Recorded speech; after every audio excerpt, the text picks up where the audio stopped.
morning. Welcome to the Pitch Strike Chronicles. I am Tats. I am here with Rob, and I want to start off by saying that was one of the weakest lineups I think I've seen in a while from this team. You know, anytime you have to put all three of those guys in the bottom of the lineup, you are not putting out your best effort, right? And what really made it even more frustrating is it's not like you have a Garrett Cole on the mound that you have the utmost faith that the runs are going to be at a minimum. And not that the pitching got rocked last night, but when you have Schmidt on the mound, you want to put the best lineup behind him to at least give him a chance. And the impression that I got from Boone's lineup was he was not really giving anybody a chance to succeed last night. Now, I don't know if you felt the same way, Rob, but that's just how I had felt. When you look at the bottom of that lineup, there was nothing that says, all right, we can take this game. I don't blame the lineup necessarily. There's not much else you can do. It's not like Calhoun's tearing the cover off the ball and Cordero's been ice cold, so it made sense to give him a day off. Higgy had a hit, but you're looking at IKF and Hicks. Even IKF had a hit. You know, and he had LeMahieu didn't, Torres didn't, Judge didn't, Volpe didn't. So, I mean, you can't really blame the lineup when a bunch of your top guys aren't doing anything. Yeah, maybe it's more of a roster issue than the lineup, but still, it's. I know you're trying to weather the storm with some of these injuries that we're having. You know, Donaldson did have his rehab start yesterday. He did go 1 for 3. You know, and they ended up taking him out of the game. And they were asking if there was any setbacks with Donaldson. And Boone made the statement that no, he has said he wanted 3 at bats or 5, or around 5 innings. And that's what they had him do. But it just seems like there's no urgency, there's no consistency, and April's coming down, winding down.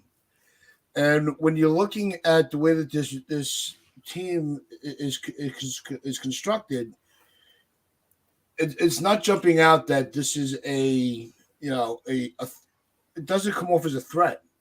And I think that's where the Yankees have lost a lot of their mystique and the war, and the fear of playing the Yankees is this is not a fearful lineup. I mean, again, we're missing one of our best hitters, and even Josh Donaldson's an upgrade offensively to the likes of. If Donaldson were here, I would like to think Hicks wouldn't be in the lineup because then maybe they'd put Cabrera out there. But right now, you don't have anything. And it's not like there was anything that was available this offseason that would have changed that was realistically attainable. Like Conforto would have been the best hitter like the best power threat, outside of Reynolds, and we know Reynolds wasn't a realistic option. So you're kind of playing with the hand that you're dealt, and losing Stanton doesn't help. And anytime you have Aaron Hicks in the lineup, you're not going to get much offensively. And he drew a couple of walks to his credit. He did get on base twice. So if you're going to try to point fingers at the bottom of the order, all 3 of them were able to get on base. So it's more than you would expect from them. The Yankees just couldn't get the big hit. I think the one upside, there were 2 upsides, and I want to one on the pitching end, one on the offense. But the one on the offense is the one that stood out the most. And let's give credit to Anthony Volpe with the bases loaded walk. As a rookie, when you're still in the first month of your major league career, and you were able to weather the expectations, you were able to withstand the pressure of not trying to go outside of your game. And he was able to work a beautiful walk, which put us on the board. And I think that needs to be mentioned that Volpe, as much as, it was coming around, being brought up, how he wasn't being as productive as he was in the spring, and part of it is, like we talked about, placement in the lineup, who's hitting around him to bring out his strengths. I think that we were able to see with Judge hitting behind him, they were trying not to give him a free pass. They were trying to get him to get himself out. And I think it needs to, Volpe deserves all the credit for working that walk because that was a huge walk at the time. Because there was you felt at the time of the walk, you felt the momentum start to shift a little bit, especially with Judge on deck. Yeah, then after that, Judge just missed one too. Like the next at bat, Judge just missed it. But yeah, Volpe's been seeing the ball a lot better. I think he belongs in the leadoff spot. But again, when you're looking at the top 5 in your order having a combined 1 hit, even though we did draw 7 walks last night, you're not going to have a recipe for success. It doesn't matter who the bottom 3 are really, because like I said before, all 3 of them managed to get on base. And multiple times for Hicks, IKF had a hit and Higgy had a hit. So you can't really when you're not getting the production from the guys you need to get it from, then you're going to struggle. Rizzo went 1 for 3. He was the only one 1 for 4, and that was the only one out of the top 5 that had a hit. So you need it. You need the production from your top 5. And I know that the bottom 3 look terrible, but every time I complain about Higgy being in the lineup, he ends up doing something. And yesterday he had a hit. And I can't look at that and be like, the reason the Yankees lost is because the bottom 3 were terrible. No, the reason the Yankees lost is because the top 5 didn't get the big hit. Yeah, I think you're right, and it may have just been an overreact because anytime you see Hicks in the lineup, it's almost you want to throw something. We're tired of seeing this guy, but really, what were the options? There really aren't any until people start to come back healthy. And like we've said, I think until Bader gets back, you're not going to see your best outfield. We're gonna be stuck seeing Hicks unless somebody's getting an off day, because he's getting a lot more playing time than we had hoped for. And it's not that he's become an everyday player; he's just being plugged in more often. We got this comment here from LI. Volpe is the leadoff hitter in spring. You were very consistent with that, LI. And you know what? I have to say, in the beginning of the season, I was fine with him hitting 9th. Let him get adjusted to the major leagues, and especially a major league regular season. But I think Volpe has become the leadoff hitter that we've been missing. And it's not that DJ was not doing his job. I just think Volpe really embraces that role and has been productive at it. So until we see something otherwise where Volpe needs to, the moments it's getting too much for him, I think you leave it the way it is and leave Volpe in the top of the lineup. And it makes no sense to change it now because you need to have a little bit of depth, towards the middle with Stanton out. So, and we don't know if Donaldson's going to be back because apparently his hamstring's still a little bothering him a little bit. About 95%, but if he's not 100%, just give him another rehab start. Yeah, so we could see Peraza, and Peraza looked good yesterday too. He had a hit and he drew a walk, so he looked pretty good. So maybe this will give them a reason to be like, all right, maybe he's not the guy that gets sent down. Maybe IKF is the one to go when Donaldson comes back. But then you still have to worry about when Bader comes back. So they can still do something. And if you watched Aaron Boone on Talking Yanks yesterday, he didn't seem too quick to say Peraza would be sent down. He goes, things can change in the season. So maybe there's something in the works. I don't know. Nobody knows yet. I would have to wait and see when it happens. The most likely scenario is that Peraza gets sent down. But if he plays again tonight and has another good game, then they're going to be like, how can we send him down? It could raise a few problems for the Yankees. It could raise a few questions in a good way. It becomes a good problem. And that we talked about in the last show, that's something the Yankees probably don't want, is to have that problem. They would probably prefer Peraza play 2 games and didn't play very well. This way they can just easily send him down. But I hope he hits the crap out of the ball and it forces their hand, because our best infield is Rizzo, Peraza, Volpe, DJ, and you can DH Torres, or you can rotate Torres and DJ. You can DH him. Then you don't really have a third baseman. Donaldson can play there. So they have options. And it seems like they like Peraza at second. He looked fine there yesterday. So we'll see. Yeah, no, I think Peraza looked good. When I think one of the issues is going to be, and we're getting hung up on the fact that they've already committed to IKF for another year. They picked up his option, which we've bitched about. But it's also it's only and it feels weird saying this as an average person and not a somebody who's got a lot of money. But with the Yankees, with their value, it's only $6 million that they'd be just tossing aside, which is really nothing for them. They can get that back with one giveaway day. When everybody's trying to rush in for a bobblehead, you'll get that money back at the concessions. So it's not like we're talking a lot of money over a period of time. But the offense, like I pointed out in the beginning, is the offense is worrying because you have 7 walks that you're given. You had Suarez on the ropes a couple of times and were not able to get that big hit. And I think where you tied it in perfectly is it wasn't so much the bottom of the lineup that I was annoyed with. It was the frustrations of the top of the order not coming through on their end. And that hit from Judge I thought that was gone. I really did. Because it felt like the moment was so cold. It was almost like it was bound to happen. You had the home run from Ohtani in the first, and it almost was perfectly set up for that moment where Judge is going to be like, not in my house. Watch what I can do.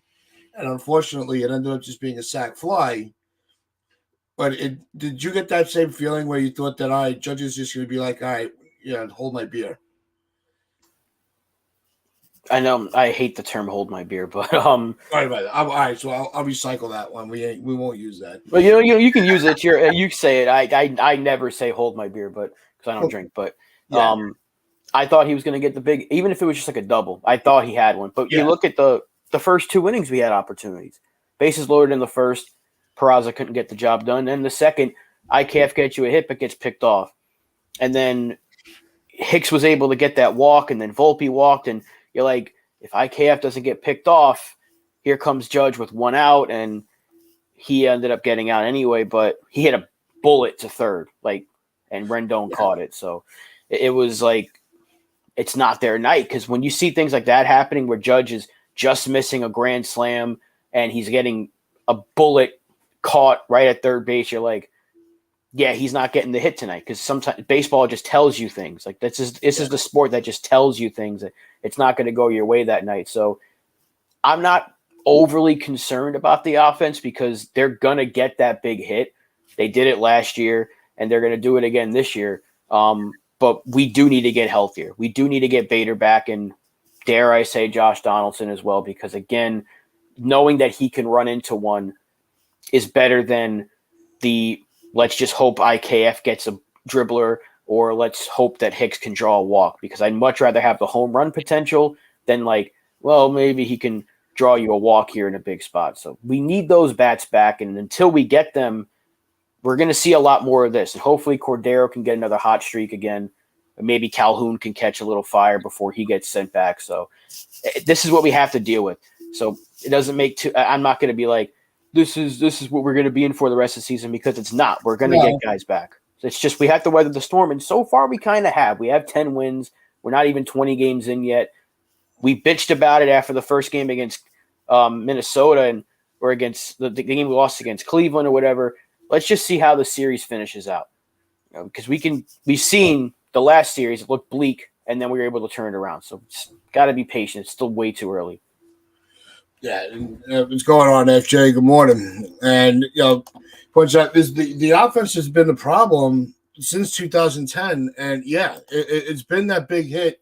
What I will give credit to the lineup yesterday is they were able to keep the line moving and the patience at the plate, which I think the working the pitchers and making them throw more pitches than obviously they want to, and working a lot. The Yankees have worked a lot of walks this season, and they're getting the traffic on the bases.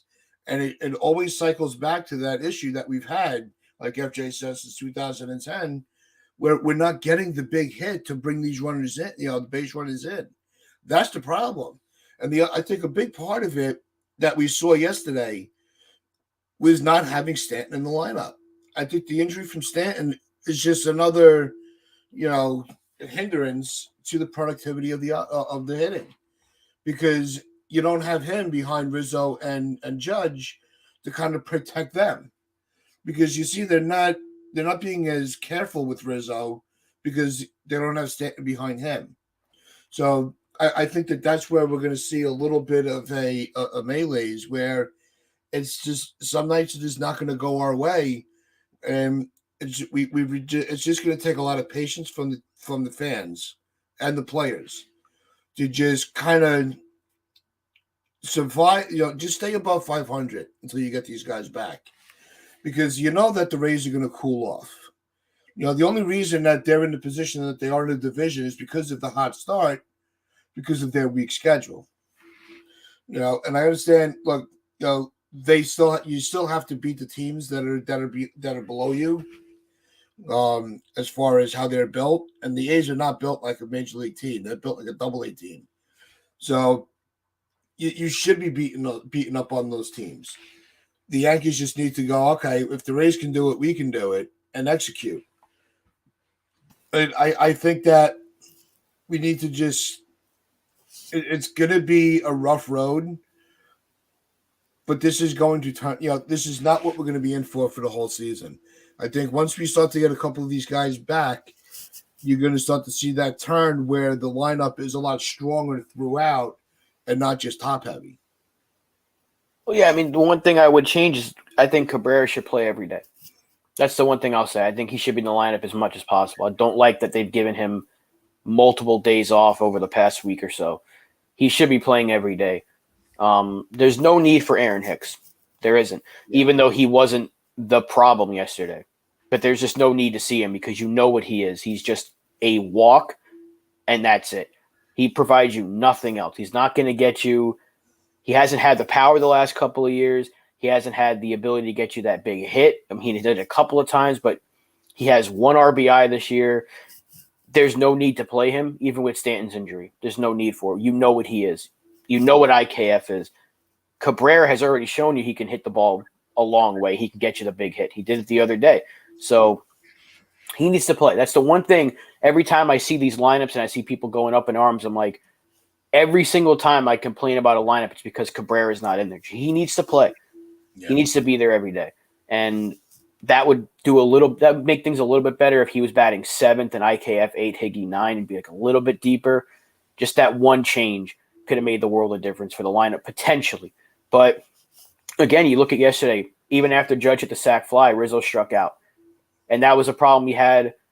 I think in the first game against Cleveland, or one of the games we lost against Cleveland, where we were against Karinchak, and the top of the order did nothing after Torres got the triple. So it's like you keep thinking, oh, it's Hicks, it's IKF that aren't getting the big hit. No, it's been our big guys, and that has been an issue for us in the past. So you hate to see old habits continuing to kill you, but again, when we do have more length in this lineup and Bader's back and even Donaldson, I think things will change. I just don't want to be like, I don't think this is going to be a continuing trend. There's a good chance we win tonight, and a lot of it's got to do with the pitching as well. Clark Schmidt got rocked in the first inning, but then was able to calm it down a little bit, and the bullpen kept us in it. We just couldn't get those big hits. Yeah. No, I mentioned this earlier, FJ, and I know you got in here a little late, which is fine. But no, when you're able to get 7 walks, I'll recap it real quick. When you get 7 walks and you don't get those runners around, that's a problem. And I think, and that's where I got frustrated with the lineup, is because as much as Rob corrected where the productivity was lacking or where it was stronger, because the bottom of the order was getting on base, it was the top of the order that continues to not get the big hit. And I don't know if they're trying to get the big home run or they're just not seeing the ball well. The top of your power bats, they don't need to hit the home run. And I think we saw it from Judge yesterday, even with that line out to Rendon. Just put the bat on the ball and let it happen. And bad luck is going to happen. You're not going to get every contact is going to be productive. But no, the bottom of the order got 3 of the 4 hits. Yeah. I'm saying, I know that I said behind a terrible lineup that we lost. And that was, a knee jerk reaction just because every time I see Hicks in a lineup, I lose my mind. I was tired of seeing him, you know, just I don't care, he might have had a better day. I'm not going to say a good day, a better day yesterday, but that doesn't, it's not like it's one of those guys where you're like, all right, he's out, this is the game that can get him out of a slump. He's in a career long slump. He's in a 5-year slump. He's not coming out of it. No. So he's the one guy that we continue to go back to. He needs to be off the team. There's no need to play him. The fans don't want to see him. They're not booing anybody else, even though he struck out looking and everybody else had bad at-bats yesterday. You didn't hear the boos for them. The boos are loud, and it's the fans are trying to send a message. This guy does not need to be here. He doesn't even want to be playing, it seems like, because he's always complaining. And we, as fans, don't want to see that get rewarded. We don't want to see a player, I think I should play every day. We're sick of the same old narrative every year. We need him to bounce back. We need him to bounce back. Well, yeah, of course we need him to bounce back because we don't have anybody else right now. So, but the experiment needs to end. He's lost his job to 3 different people in a matter of 20 games. That rarely happens. What does that tell you? That rarely happens. He lost his job almost immediately in the spring, and he had a good spring. He actually did have a pretty decent spring. And so, but then Cabrera beat him out at the start of the season, and then Cordero was better than him, and even Calhoun was better than him. So you lose your job to 3 different people in a matter of 20 games.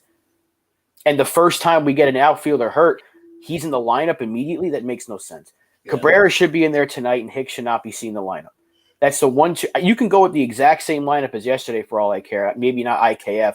You put Cordero back in there and Judge goes to center, but you can go with the same lineup. Just put Cabrera in left and Cordero in right, and maybe we have a little bit better productivity. And then Trevino's probably going to catch anyway. But Higgy has actually been better offensively so far, which has surprised me. So maybe the more I complain about Higgy, the better. So you know what? I'm sick of Higashioka. Stop playing him. Maybe it works. I don't know.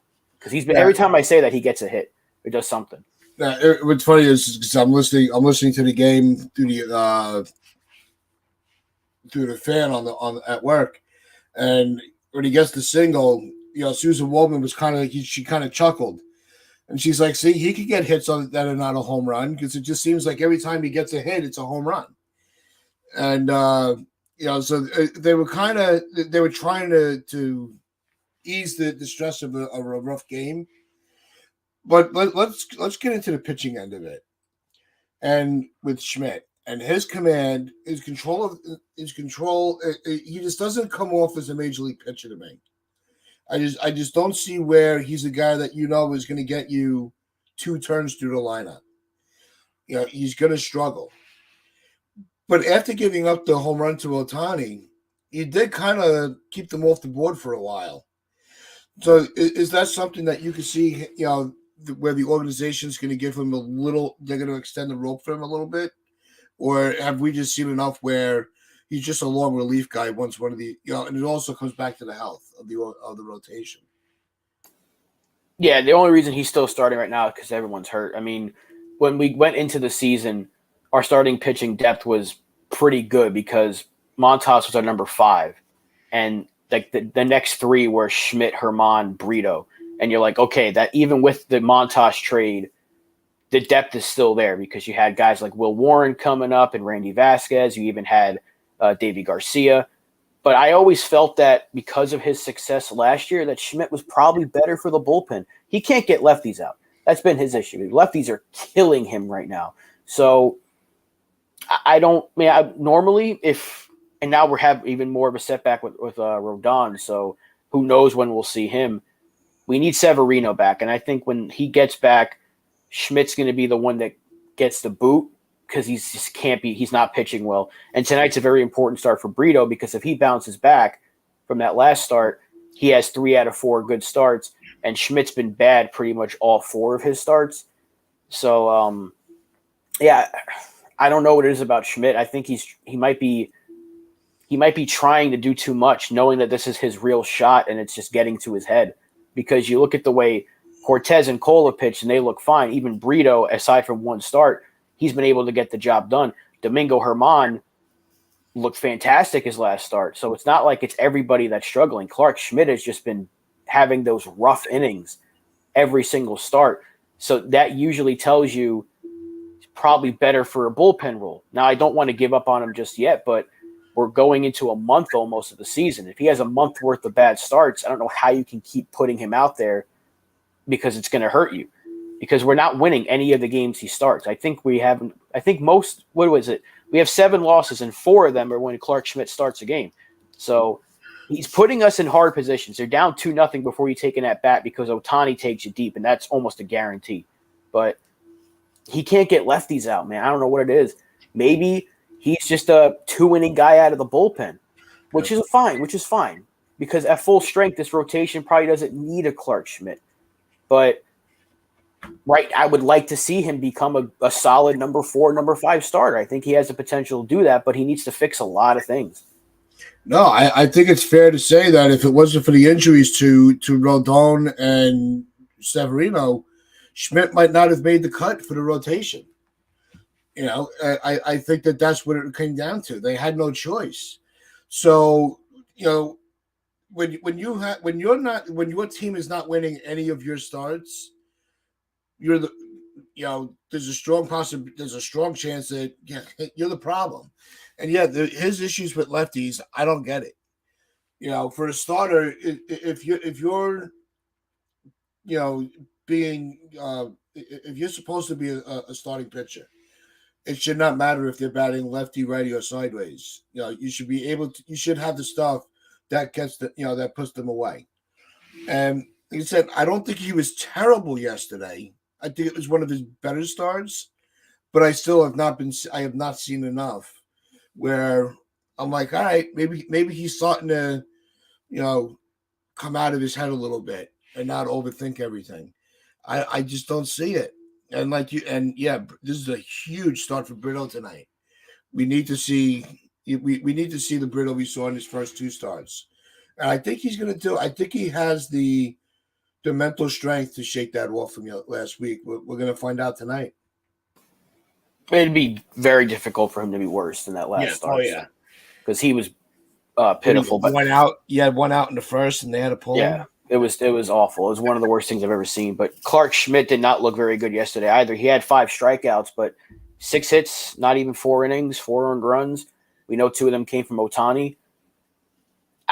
That just screams bullpen arm to me. I don't want to be like he is going to be a bullpen arm because I still think he can be a solid starter. But right now, if you're going off just the small sample size of the season, you don't see the upside. Even with Herman, he had a rough first outing, but then you saw some decent stuff. And then his last outing, he was able to get the stuff going. You can blame the rosin, but whatever. But even he was able to have a good start, and he had a really solid campaign last year. So you've seen the success from him. You have more confidence right now in Domingo Herman being a number 5 than Clark Schmidt. I don't know what it is. I don't know. I think maybe it's a mental thing. Is it a mechanic thing? Should he get rid of the cutter because it hasn't helped him? So. But you learn a new pitch and you want to keep throwing it. But is it going to be keep throwing the cutter until you master it? Because then he's going to keep getting rocked, and you're going to put your team in a position to lose every 5th day. And when we have so many question marks in the rotation where you could potentially lose 2 out of every 5 games, that's going to be difficult to get out of. Maybe even 3 if Herman has a rough start. You only feel confident going into a Cole or Cortez game right now. If we were healthy, you wouldn't say that because you'd be like, all right, well, we got Rodon pitching. Oh, we got Sevy pitching. You're giving your team a chance to win, where you feel like 4 out of every 5 days, you got a chance to win that game. Right now, you're like, we need to get to Cole's start. We need to get to Cortez because that's the only confidence we have with the offense being depleted with injuries and the pitching. Injury bug hit us immediately this year. Yeah. It hit us in August last year, in July and August. So maybe it's a good thing. I don't know. There's never a good thing to get hurt, to get injuries, but they have to weather the storm, and we need Clark Schmidt to get it going. Whatever it is that's hurting him, Matt Blake needs to figure that out because he's got the stuff. I just think it's more of a 2-inning guy at this point. Yeah, I think also Herman's kind of getting into – I'm I'm ready to put him into that comfort level on the mound where I'm not, because he has improved each start, and we saw what he was able to do in Saturday's game. So I think that I'm starting to get more comfortable with him back on the mound. I think he's got his rhythm back. Um, I don't know if it was with the rule changes, if he was just overthinking everything. And now watching after a few starts how the flow of the game has been going, he's like, okay, I can handle this. So if he's able to almost duplicate what he did this past Saturday, I'd be willing to put Herman into that comfort zone when he's on the mound. And when you only have 3 out of 5 that you could say, all right, they got this, that's a problem, especially if you're trying to win a championship. The worst thing that could have happened was Rodon getting hurt, because even the annual Sevy injury, you're like, all right, let's just survive it, because last year it was Cole and Cortez. In the past, we had Tanaka. That was reliable. Even CC in the last few years of his career was a decent start every 5th day. Not great, but still solid enough to get you a win. But right now, you have 2. I don't trust Brito yet. I think he will be better tonight, but Yeah. you know he's a rookie, so you can't. You need to let him work through some things. And Clark Schmidt's technically a rookie because he was hurt, and he hasn't pitched that much in his career anyways. This is his first real opportunity where he's not getting sent down and called up, sent down, called up.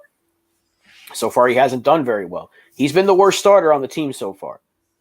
And I thought he would have been the best, that wasn't Cole or Cortez. So, again, it's still early, 4 starts in, but it's not a good sign. But because of the injuries, we don't have a choice. So he's going to keep starting. There's no Chad Green to open a game for you or something like that right now. So you just have to weather the storm and hope that maybe next time he goes out there, he's a little bit better. If he can just give you 5 innings, even if he's giving up like 2 or 3 runs like he did yesterday, but if he's able to get you into like the 6th inning or something like that, and then you can hand it over to your bullpen, that gives you a chance to win. You're just kind of looking for like the bare minimum right now, but he hasn't given you that because he's hurting your bullpen every time he pitches because he's not getting you past the 4th, which is a bad sign. Yeah, it's with Rodon's setback, it just sucks, And I forget I meant to screenshot it, to look at, but there was somebody that was saying that this is what we get for signing this guy. We knew that this, like, stop that. I'm tired of the second guessing of the GM when he went and he got the guy that we were all screaming for him to get. And Rodon's not the first player that we've done that to. Every player we're like, all right, this is plan A, this is plan B. When for players that we want. And when you see them having trouble even just to get their Yankee career started, well, the GM screwed up. No, it's not the GM.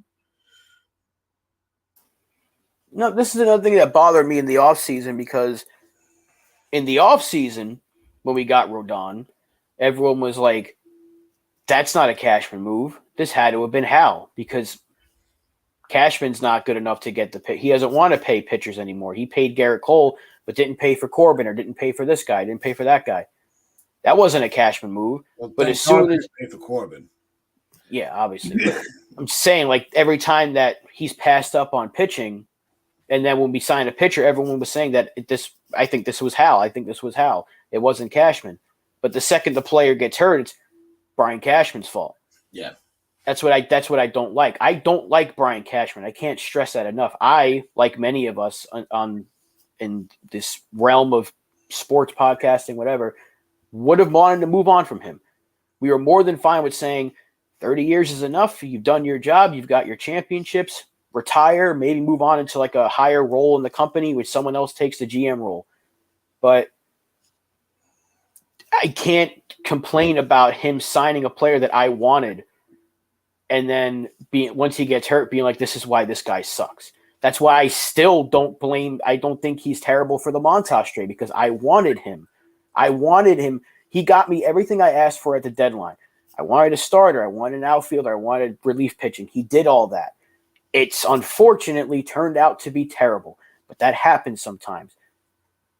I don't want him here, but I'm not going to start blaming him the second a player gets hurt because I wanted Rodon. I was ecstatic when we got Rodon. I'm still happy he's here. And I think when he is healthy, he's going to be outstanding. And if we do win something this year, he's going to be a big part of it.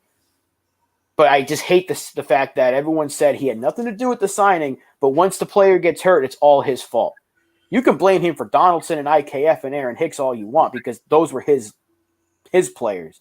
But if you're going to say he had nothing to do with Rodon, don't immediately go to blame him when the player gets hurt because according to you guys, he had nothing to do with it.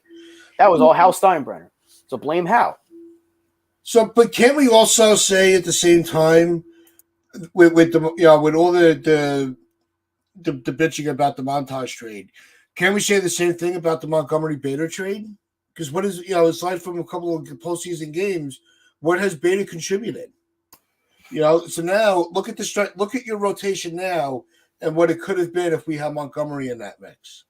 Not that Montgomery was an ace, but at least he was a reliable starter, a lefty starter that can get you innings. Meanwhile, Bader's been hurt. We traded for him. He was in a boot, but that trade was okay because it was Montgomery. Because he wasn't the fan favorite, he was a locker room favorite because it pissed a lot of people off.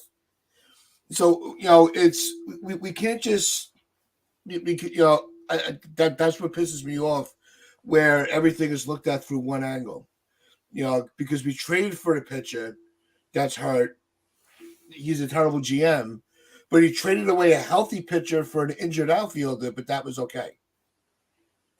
Thing is, Montgomery had some really good starts against bad teams, and so far he's been terrible this year.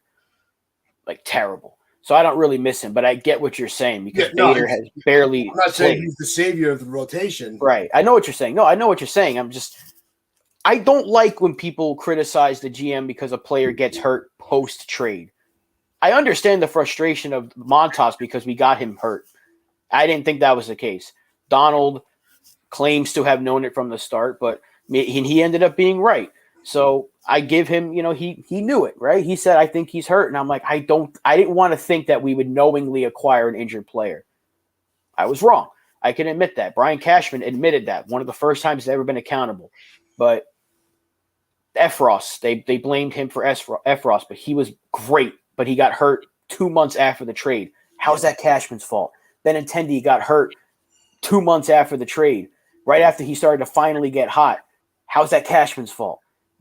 How is it Cashman's fault that Trevino, who was great for us last year, got hurt in the spring? I didn't really care for the Canely signing because there were so many concerns. So that one I can be like, you should have gotten somebody else. You should have signed Chafin. He was out there. He was healthier instead of Canely, even though I really like Canely. But there's a lot of finger pointing. The second a player gets hurt, it's like, Cashman, you suck at your job. But he's bringing in a lot of players that people wanted. We all wanted Benintendi. We wanted Montas. We wanted Rodon. So if Aaron Judge gets hurt, are they going to, be like, Cashman, you should have never gave him that contract? So I don't know. I don't want him here, but I'm not going to blame him the second everything goes wrong. I can blame him for Aaron Hicks. I can blame him for Donaldson. I can blame him for IKF because those are three players that should not be here right now that still are. But everything else, it's like he's done a lot of bad moves, but he's done a lot of good moves. I don't want to get too negative about it. Yeah. We're still a 10-win team, not even 20 games into the season, and we're dealing with a big chunk of our good players being on the shelf right now. So maybe we shouldn't be overly critical yet. If we get to a point in July and this team's struggling to stay above 500, then you can be angry. But right now I can't get overworked about a 10-7 start. FJ brings in this comment, Cashman expected to land Pablo Lopez after trading Montgomery. Well, would you buy – I want to put it to you – I want to respond to it this way. When you own a house and you're going and you want to move, do you sell the house first and then look for another house? Or do you already have the other house already lined up before you agreed to sell your home. You have to have your secondary plan has to be in place before you make that move. So that's where I think Cashman did make that mistake. He should have already had made the deal for Pablo Lopez and then pulled the trigger on Montgomery. So that's how I'll finish that off. But when you look at you're right. So that's what frustrated me. And I'd say, it's all in the past. It's not like Montgomery's tearing it up. I just happen, I was a very big Montgomery fan, and with the way that Bader was playing in the postseason, I had forgotten about Montgomery. He was that effective, and I think when he's healthy, I think Harrison Bader is going to be one of our more reliable players in that lineup. I do believe that. I just want to see him in the freaking lineup. He's been hurt, but where's the criticism on Cashman for that? It's just it sucks. This is sports. Susan Waldman was doing an injury report on the broadcast yesterday. She had to go into this. She had to go into a commercial break. There were so many injured players around the league, so it's not like it's only the Yankees. A lot of players are going down, and we're not talking about small market names. Some big players are starting to be affected by the injury bug. Just we watch the Yankees more closely, so it's more in the forefronts of our mind. But this is something that I think is going to be a problem throughout the year for a lot of teams. That injuries it's just a part of the game now. There's nothing you're going to do to prevent it. And you can't. Again, people want to be like, how can you get a player knowing his injury history? Well, the thing with Rodon is like he had been healthy 2 years in a row. Yeah. So if you go into every potential trade or signing, like, well, what if he gets hurt? You're never going to add anybody. You're never going to trade for anybody. You're never going to sign anybody. You're going to have the same team year after year. So if you go into every single move with the fear of somebody getting hurt, well, then just don't trade anybody. Don't trade for anybody, because anybody can get hurt at any time. We saw it with Stanton. He gets hurt running the bases because he thought it was a home run, but ends up having to hustle because the double ends up pulling his hamstring. It's like players get hurt at any moment. They can get hurt at any moment. So you just have to, it's part of the game. You can't be in fear that someone's going to get hurt post-injury. Or I'm sorry, post-acquisition, 2 months after the fact that a player gets hurt, he blows out his arm, throwing a pitch, needs Tommy John. Is that Brian Cashman's fault? No, it's not. Like, I don't see how it's not like Cashman's going up to the player with the hammer in his hand and hitting his arm as he's pitching. That's not what he's doing. It's not like he went to Benintendi and cracked him in the leg or whatever it was that his injury was last year. What was his hurt? Didn't he have was a finger thing? I don't remember what his injury was. Something really weird. Right. It's not like Cashman is physically beating these players up and forcing them on the IL. That's not the case. It's just it's been very unlucky. Very, very unlucky. And it's almost a strange run of bad luck that these players he gets are getting hurt months after he gets them, because Trevino pitched very well, got hurt in the spring. Benintendi, they finally used him correctly, gets hurt. Efros, he was great, gets hurt. It's weird. It's very, very weird. And maybe there is a curse of bad luck over this organization. I don't know what it is, but I don't know. We get hurt a lot. Other teams get hurt a lot. It's not just the Yankees. Like you said, we follow them more, so we know about it more. But I don't know. What more can we do? We just have to hope that the team that they put on the field wins. No, and even with the wrist. Yeah. Thank you, FJ. Like everybody, all the hate that Stanton gets. When has he been the most healthiest and most productive? When he's playing the outfield, right? They put him back in the DH spot because of Cordero's hot streak, wanting to get some other players involved, and that's when he gets hurt. When they just have him sitting on the bench waiting for an at bat, should he have just run it? Run even if he did think it was a home run. Did he need to? Should he have just hustled it right out of the box? Yeah, but. This is a superstar. If they feel like they got the home run, I mean, we all thought it was gone. So it's you got to pick and choose when you want to hate on somebody. I don't think Stanton has done anything to deserve all the hate that he's getting because we've seen No. it over and over and over again. He has handled this. He has handled New York, I think, better than any other free agent acquisition that we've had or trade acquisition. Yeah, he's been great for us when he's on the field. And the Yankees are the only reason that he's probably hurt as much as he was because he played hurt in 2018, carried us to a playoff spot, to a 100-win season. 2019 he barely played, but even then in the postseason, I think when he wasn't in the lineup is when we lost games. In 2020, he was our best hitter in the postseason. 2021, we don't get to the playoffs without Giancarlo Stanton. Last year, he was one of the few guys that actually did produce in the postseason. So again, if he is able to come back from this in a month, let's say we get him back in June, right? Let's just put as late but as early as possible. 4 to 6 weeks, I think it is, or 6 to 8. So you're looking at maybe 2 months that he's gone. If he comes back in the end of June, hopefully he's healthy from that point on. But the Yankees continue to do this where they're like, he could get hurt playing the field, but every single time he gets hurt, it's not from playing defense. Because you stick him on the bench and wait for and come up every 4 at bats, and you're like, conveniently, he's getting hurt running the bases all the time.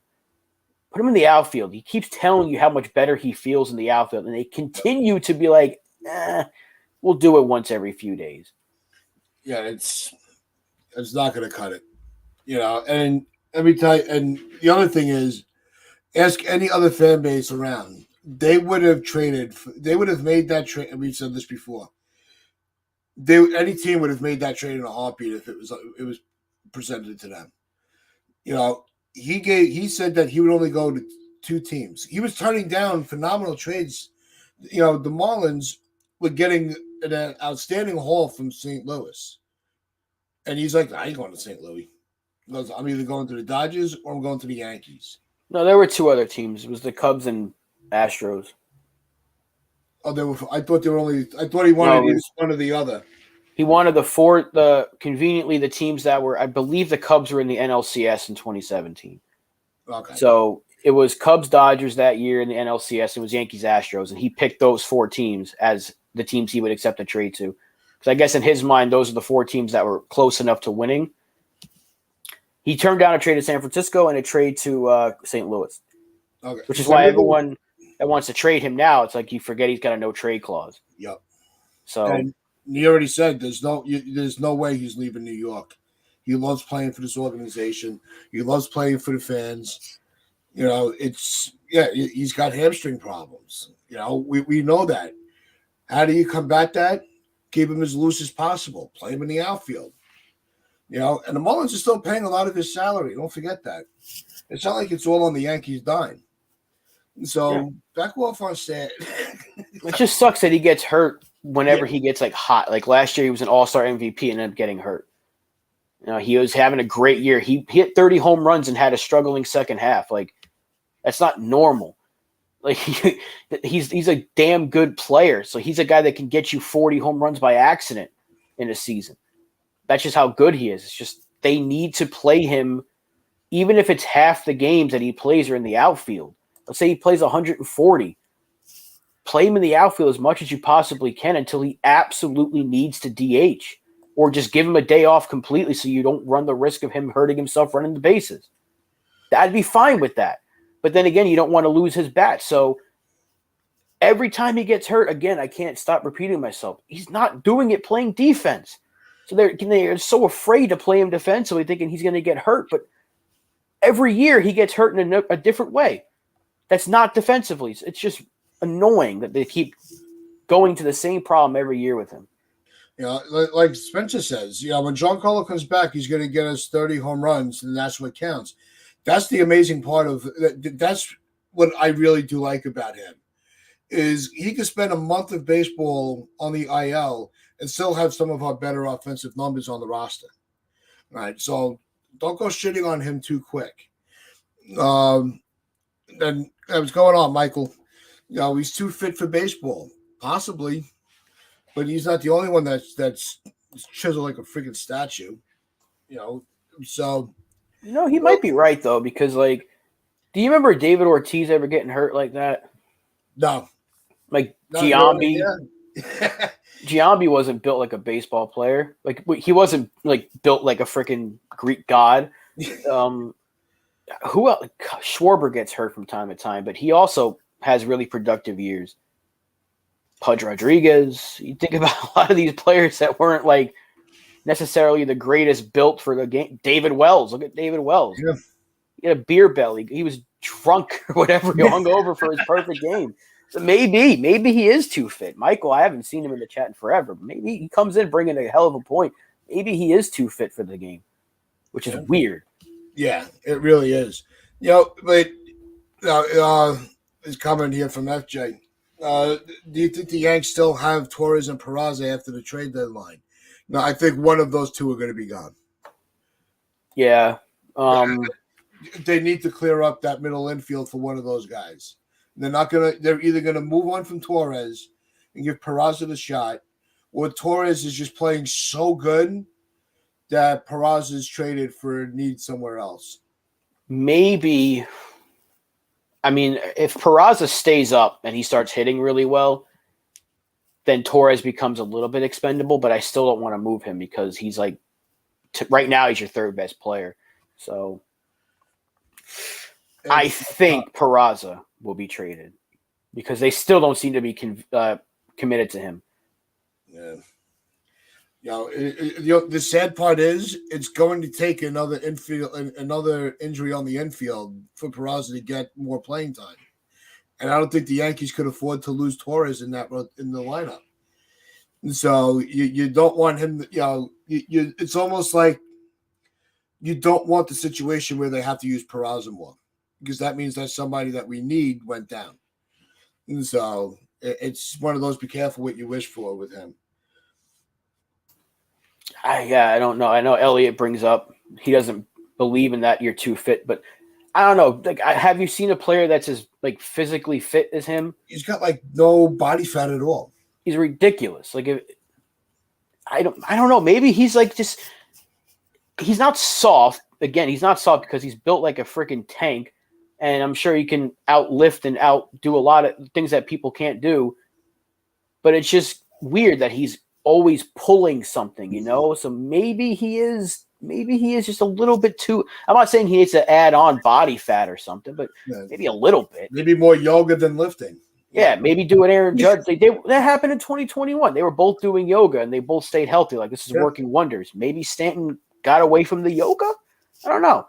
Maybe he's lifting too much. Maybe that's what it is. Maybe he needs to just put the weights down for a second and maybe do some yoga again, because it worked 2 years ago, and he was the healthiest season we've seen from Stanton since 2018. He was fantastic that year. So I was waiting to see if they had the lineup out, but it's way too early for that. But that's going to wrap things up for us today. And just remember, like, share, comment, and subscribe.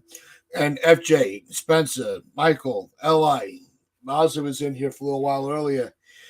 Thank you all for coming to hang out and all your comments. We appreciate them all. And as always, wear your pinstripes with pride and play hard.